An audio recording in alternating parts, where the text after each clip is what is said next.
Առողջապահության համընդհանուր ապահովագրության մասին օրենքն ուժի մեջ կմտնի նախատեսվածից շուտ ստորագրման հաջորդ օրվանից։ Փաթեթը երկրորդ ընթերցմամբ ընդունելուց առաջ ազգային ժողովի գլխադասային հանձնաժողովում ներկայացրեց առողջապահության նախարարը։ Պահումը այդ 300 դրամի կամ մյուս սանդղակների պահումները կիրականացվեն դեկտեմբեր ամսվա աշխատավարձից հունվար ամսվա ընթացքում։ Բայց այստեղ էլ ուզում եմ նշել նաև այս մասով պետությունը եւս կառավարությունը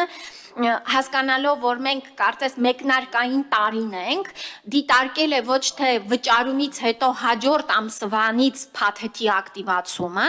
այլ փաթեթները կակտիվանան հենց հունվարի 1-ից, բայց վճարման ամսաթիվը կլինի մինչև հունվարի 20-ը։ Հայաստան խմբակցության падգամավորներն առաջարկում են պետության կողմից փոխհատուցվող խմբերի ցանկում ներառել նաև 63-ից 65 տարեկան անձանց եւ մինչև 23 տարեկան միակողմանի ծնողազուրկ ուսանողներին։ Քանի որ մեր բյուջեն արդեն մյուս տարվա հաստատված է, այսինքն մենք նախորդիվ ամսվա ընթացքում արդեն հստակ բյուջեն սահմանել ենք հաշվարկած թվով, քանի հոգու համար է պետությունը ապահովագրավճար փոխհատուցելու, ուստի այս պահին չենք կարողանում այդ առաջարկը ընդունել, բայց միանշանակ դեռ կքննարկենք եւ 2027 թվականի ուրեմն համար բյուջետավորման համար միանշանակ այս երկու առաջարկներն էլ դիտարկելի են։ Ես կխնդրեմ գոներ ազգային ժողովի նիստի ժամանակ է թիվը ներկայացնել, որ հասկանանք, այսինքն ինչքանի պակաս ենք զգում այդ 65, 63, 64-ի համար, որտեղ իրապես այս թոշակառուները, ովքեր որ այդ սոցիալական խմբերից դուրս են, խիստ կարիքավոր թոշակառուներ են փաստացիորեն։ Հանձնաժողովի նախագահը 200,000-ից 500,000 դրամ աշխատավարձ ստացող քաղաքացիների հետ վճարների վերաբերյալ հարցը բարձրացրեց։ Հայտնի է, որ այս խմբի համար նախատեսված մինչև 11,000 դրամ վճարի 6,000 դրամը քաղաքացիները սոցիալական կրեդիտների տեսքով են ստանալու, իսկ 4,000 դրամն էլ զինապահ հիմնադրամին վճարվող գումարից է նվազեցվելու։ Սոցկրեդիտը կսուբսիդավորվի հենց 2026 թվականին, հաջորդիվ 500,000 դրամից ավել ստացողների համար նրանք, այո, 2027 թվականին կներկայացնեն հայտարարագիրը եւ հետ կստանան իրենց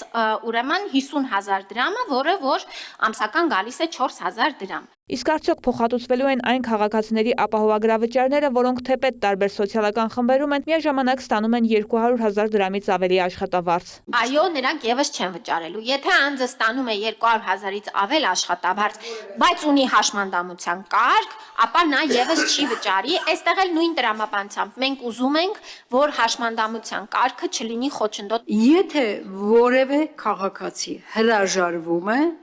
պարտադիր ապահովագրությունից եւ ինքը ասում է, որ ես ուզում եմ օգտվել կամավոր մասնավոր ապահովագրությունից, ինչ է սպասվում այդ քաղաքացուն։ Սա պարտադիր վճար է եւ ինչպես օրինակ չենք կարող հրաժարվել զինապահի պարտադիր վճարից, չենք կարող նաեւ հրաժարվել առողջության ապահովագրավճարից, բայց նորից հասկանալով, որ սա մեկնարկային առաջին տարին է, մենք չվճարման տույժերն ու տուգանքներ չենք կիրառելու այս տարվա ընթացքում։ Մարդը, եթե վճարման խզում կունենա, նրա ապահովագրական փաթեթը կսառի, մինչև որ կշարունակի իր վճարումները արդեն իրականացնել։ Բացի դրանից պետական ապահովագրությամբ ավելի էժան ու ավելի լայն ծառայություններ են առաջարկվում, իսկ հիմնադրամի բյուջեն ներկայացվելու է ազգային ժողովին, հարցը հետաքրքրում է շատերին, հայտնեց հանձնաժողովի նախագահը։ Նախարարը պատասխանեց 2027-ի մայիսին առողջապահության նախարարն ու լիազոր մարմինն ազգային ժողովում կներկայացնեն ապահովագրական հիմնադրամի բյուջեն, իսկ ավելի ուշ կզեկուցեն հաջորդ տարիներին կատարվելիք փոփոխություններն ու ծախսերը։ Ի վերջո, որքան է կազմում 2026 թվականի բյուջեն։ Ունի սահմանաչափը մինչև 2%, հիմա հենց որ հիմնադրամը ստեղծվի, հիմնադրամի հոգաբարձուների խորհուրդը արդեն դնելու է 26 թվականի ուրեմն հաստատի բյուջեն ծախսային հոդվածները ըստ ուղղությունների եւ օրենքով էլ տրված է թե ինչպիսի բաշխվածություն պիտի լինի, այսինքն չի կարող ընդհանուր մեկ բյուջե սահմանել։ Քանի որ առողջապահության համընդհանուր ապահովագրությամբ պայմանավորված լուրջ ծանրաբեռնվածություն է սպասվում պոլիկլինիկաներում, ապա չի բացառվում, որ վերանայվեն նաև այս օղակի բուժաշխատողների աշխատավարձերը։ Ընդդիմությունը կողմ էր ապահովագրության ներդրմանը, սակայն նախագծին ձեռնպահ քվեարկեց։ Հանձնաժողովը դրական եզրակացություն տվեց նախագծին եւ կառավարության ընդունած առաջարկություններին։ Վարդուհի Արզումանյան, լուրեր։